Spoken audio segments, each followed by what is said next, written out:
পড়া পড়ে এক মেয়ে বসে আছে। মেয়েটা দেখতে মাশাআল্লাহ অনেক বেশি সুন্দর। যেই দেখবে সেই তার প্রেমে পড়ে যাবে।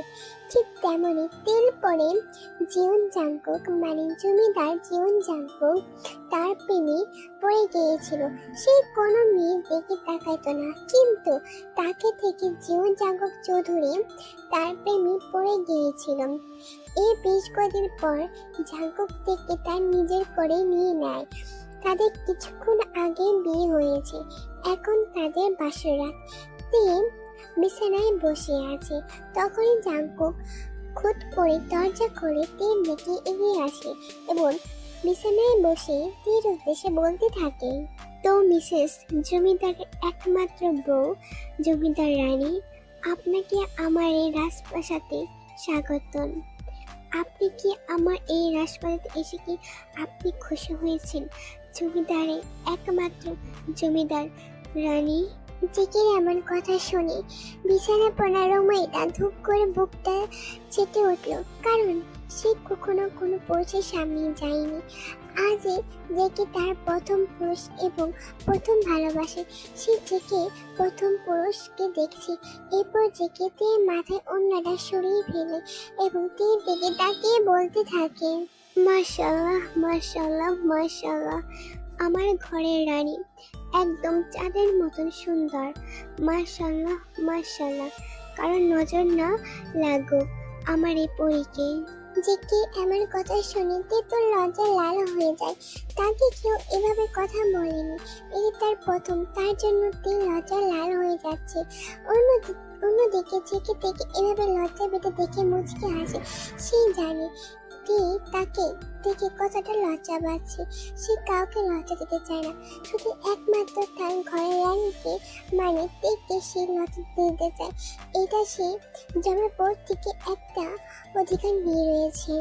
তা জমিদার বাবুর একমাত্র জমিদার রানী, আপনার কি এই সাদা সিধা জমিদার বাবুকে কি পছন্দ হয়েছে? আমি জানি না তোমার পছন্দ হয়েছে কি না। জেকের এমন কথা শুনিতে এবার জেকের দিকে তাকায়। কার তৈরি চুল, গোলাপি ঠোঁট, ঠোঁটের নিচে তিল, বাদামি চোখ, গায়ের রং দুধে ফর্সা, শরীরে সাদা টি শার্ট এবং প্যান্ট পরে আছে। জেকেকে এমন রূপে দেখে তে পেটে তো হাজারো প্রজাপতি উঠতে থাকে, কারণ সে জেকেকে প্রথম দেখায় পছন্দ করে ফেলেছিল। এটা শুধুমাত্র তেই জানে। তখন তে মিনমিন স্বরে বলতে থাকে, আপনি আমার স্বামী, আপনাকে পছন্দ না করে কি থাকা যায় বলুন? আর আমি আপনাকে তো অনেক আগে থেকে পছন্দ করতাম। যেদিন আমি একটা কাজে আপনাদের এখানে এসেছিলাম, তখনই আমি আপনাকে দেখে পছন্দ করে ফেলি। তাই বুঝি? বেশ, তাহলে আমি একটা কথা বলতে চাই। আপনি কি এই রাজার কথা রাখতে পারবেন রানী? জানি না তুমি আমার কথা রাখতে পারবা কি পারবা না। জি বলুন, আপনি আমার স্বামী, আপনার সব কথা আমি শুনবো। আজ রাতে তোমাকে আমি হাজার করতে চাই, তোমাকে আমি ভালোবাসতে চাই।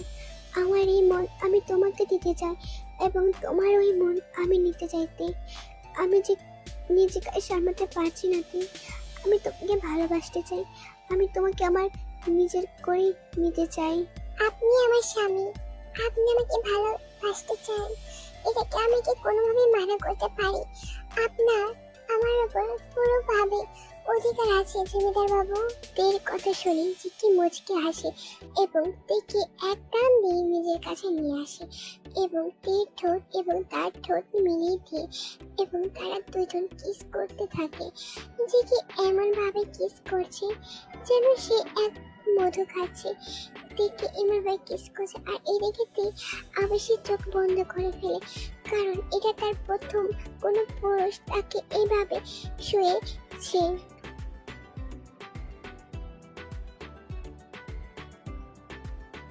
ওয়াও জানা, তোমার ঠোঁটগুলো তো খুবই টেস্টি।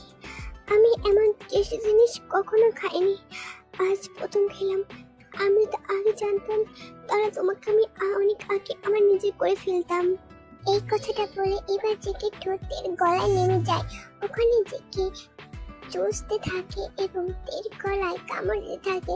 আর এদিকে জেকে শার্ট খামচে ধরে থাকে। এরপর জেকে তেকে এক ধাক্কা দিয়ে বিছানায় ফেলে দেয় এবং তের বুকের কাছে চলে আসে। তের বুকের কাছে নিয়ে তার নাক কষতে থাকে এবং জেকে নেশা ভরা কণ্ঠে তের উদ্দেশ্যে বলতে থাকে, ওয়াও বেবি, তোমার আপেলগুলো দেখে অনেক বড় বড়, I like it, but baby আমার এই হাতে আমি আরো বড় করবো তোমার আপেল। ওয়াও, এই কথাটা বলে জেকে তের বুকে মুখ ঢুকিয়ে দেয় এবং কিছুক্ষণ তের শরীরে ঘেরা নিয়ে জেকে এবার তার মুখ দিয়ে তের ব্লাউজের বোতাম আস্তে আস্তে করে খুলতে থাকে। এরপর জেকে তের দিকে তাকে তের আরেকটা আপেলের দিকে তার মুখ ডুবে দেয় এবং ওখানে কিস করতে থাকে। তখন তে হট ভয়েস করে ওঠে, oh JK, I am so horny, JK I am so Horne.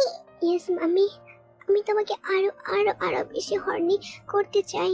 এরপর জেকে তের বুকে আরো গভীর ভাবে তার লিফটে কিস করতে থাকে। এরপর জেকে আস্তে আস্তে তেকে আনডিস করে ফেলে, সাথে নিজেরও আনডিস হয়ে পড়ে।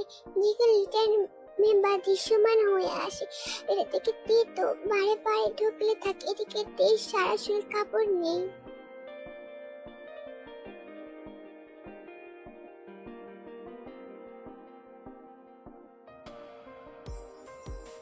এরপর জেকে তে নিচের কাপড়টুকু খুলে ফেলে। তখন জেকে মুখ দিতে যাবে, তখন তে বলে ওঠে, না জমিদার বাবু, ওখানে না, ওখানে তুমি দিও না, আমার আমার কেমন জানি লাগবে। একদম চুপ জানা, একদম চুপ, ওখানে আমার কাজটা করতে দাও।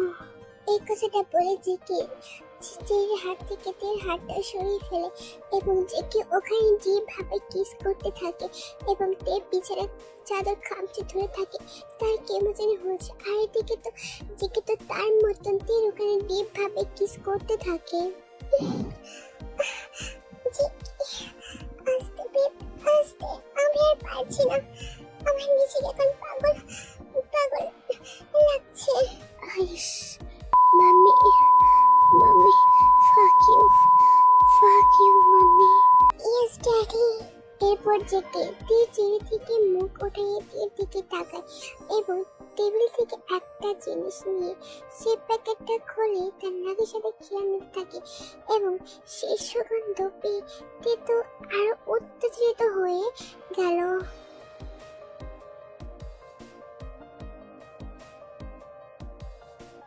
তের এমন বেসামাল দেখে জেকে একটা বাঁকে হাসে। সেটা থেকে তো বেসামাল করতে চেয়েছিল, কিন্তু তে যে নিজে নিজে বেসামাল হয়ে যাবে জেকে কখনো ভাবতে পারেনি। এরপর জেকে তার জিনিসটা তের নাকের কাছে ধরে এবং তের সাথে সাথে নিজের বাইট, নিজেই ঠোঁট বাইট করে। Strawberry, my favourite strawberry, I like it strawberry. Yeah জানা, তোমার পছন্দের স্ট্রবেরি, তোমার পছন্দের জিনিস দিয়ে আজকে আমরা মিলিত হব জানা। আমরা এই দিনটার অনেক অপেক্ষা করছি। এরপর জেকে স্ট্রবেরিটা প্যাকেটটা জেকে লিটল মেম্বারে লাগায় এবং তের পার মধ্যে জেকে ভালোভাবে ফিট হয় এবং তে খুব দুজনে ইন্টিমেট হয়ে যায়। সাথে সাথে তে চিৎকার করে, জাঙ্কুক, আস্তে আস্তে জাঙ্কুক, প্রচুর পরিমাণে আমার জ্বলছে, জাঙ্কুক আস্তে, প্রচুর প্রচুর পরিমাণে জ্বলছে। নো বেবি, আমি নিজেকে সইতে পারছি না, নো বেবি।